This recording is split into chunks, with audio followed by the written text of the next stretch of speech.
It is the policy of the Idaho Supreme Court to ensure access to the courts to all people, including those who may not have the benefit of legal representation. The purpose of the Court Assistance Office in your county is to provide self-represented litigants with educational material, court-approved forms, limited assistance completing those forms, and information about the court procedures so they might better understand the legal requirements of the court system.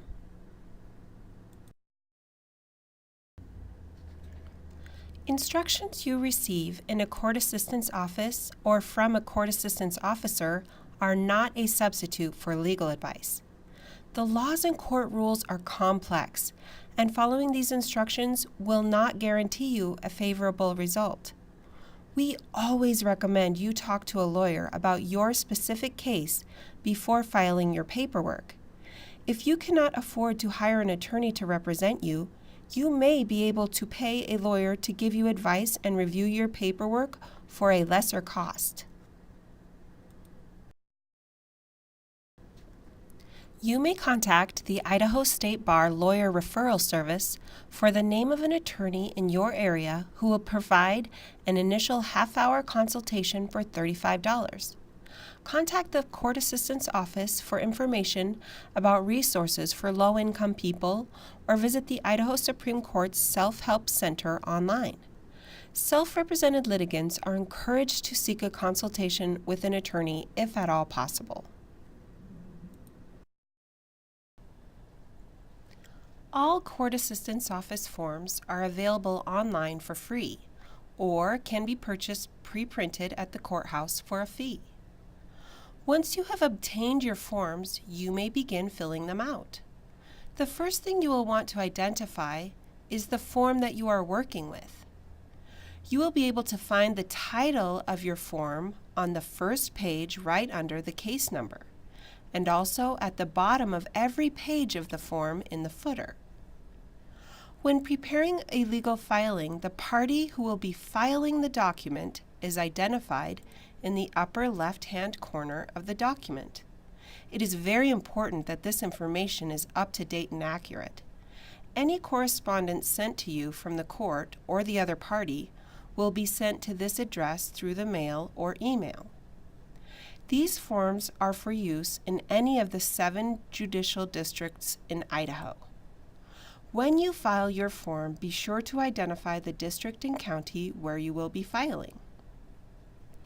If you are opening a case from the beginning, you are the petitioner and the other party is the respondent. You will be given a case number when you pay your filing fee. Once the case number and the original order of the names are established, they will never change. This is like the thumbprint or identity of the case. In common family law filings like divorce, custody, and modifying previous child support and custodial orders, we can use this simple diagram to explain the court process from start to finish in 3 easy steps. The first step is filing. The second step is serving the other party with a copy of what you filed.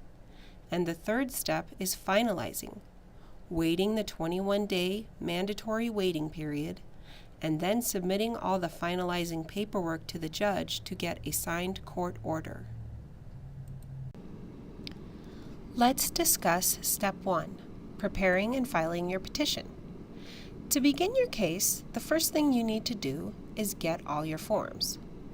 All Court Assistance Office forms are available online for free or can be purchased pre-printed at the courthouse for a fee.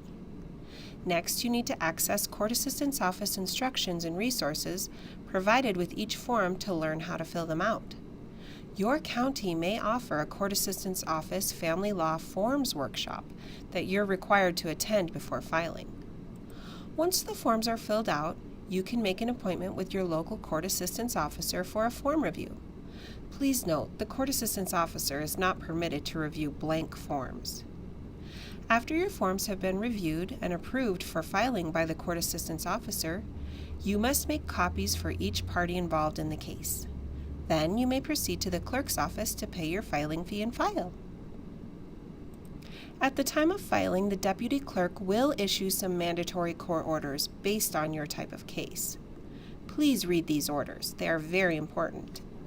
The first is an order to attend a co-parenting class called Focus on the Children. You will be assigned a date and time to attend. The cost is $35 per party. The other two orders are joint prohibitive orders.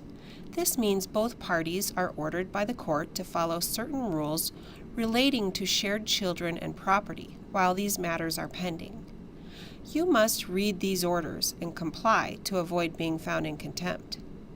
If you have any questions, please ask the clerk or the court assistance officer. When the clerk has processed all of your paperwork, he or she will then hand you back two separate sets of copies. One set of copies is for you to retain for your records, and the other set is for you to serve to the other party.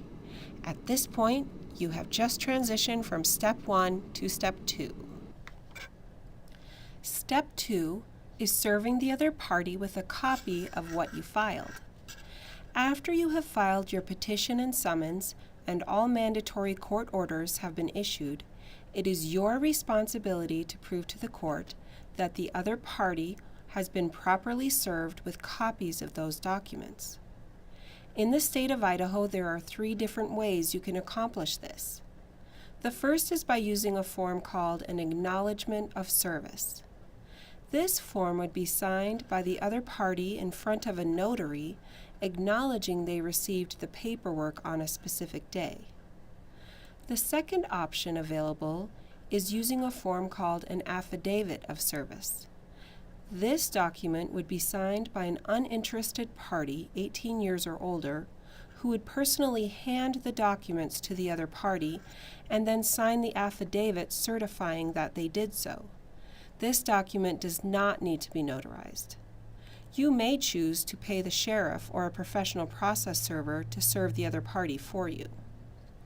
If you do not know where the other party is, service by publication is the final acceptable form of service. This process involves requesting permission from the judge to publish your summons in the newspaper that publishes legal notices in the area of the other party's last known address.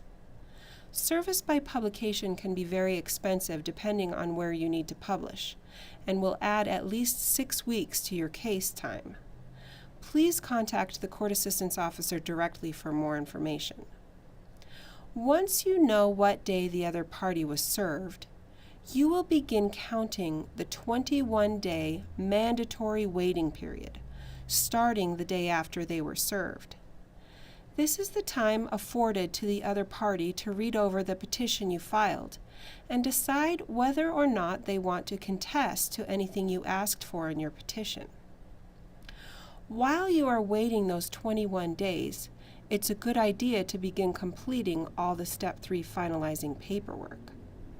Once you know what day the other party was served, you are ready to begin Step 3. Step 3 involves waiting the mandatory 21-day waiting period and preparing the finalizing paperwork. On the 22nd day, if no response has been filed, you may submit your final paperwork for the judge's ruling.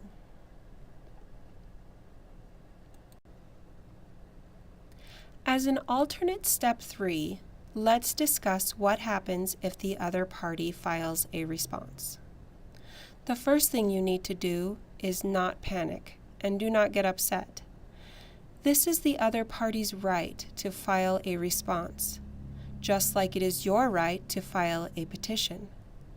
This is a court system, and all citizens are offered equal access to the resources available here. It should be noted the court assistance officer may provide assistance to both parties and does not favor either party. A court assistance officer will share all available court forms and resources with both sides.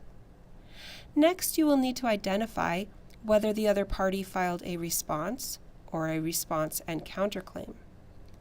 In a response form, the other party would state what they agree and disagree with in your petition. In a response and counterclaim form, the other party would state what they agree and disagree with in your petition and then proceed to outline what they want in the same way you did in your petition. This would include their requests regarding child custody, child support, and property division. If the other party files a counterclaim, you are then required to respond to the counterclaim within 21 days. Once any type of response is filed, both parties are required to submit mandatory child support disclosures to each other. This will include an affidavit of income and your income information for the past 2 years. Your case will then be set for what is called a scheduling conference in front of the judge. This initial hearing will be a brief 10 to 15 minute hearing where all parties are informed of the scheduled trial date.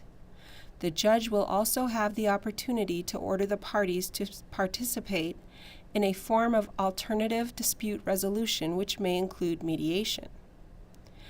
If a response is filed in your case, please contact the court assistance officer as soon as possible to obtain forms and detailed instructions explaining the next steps.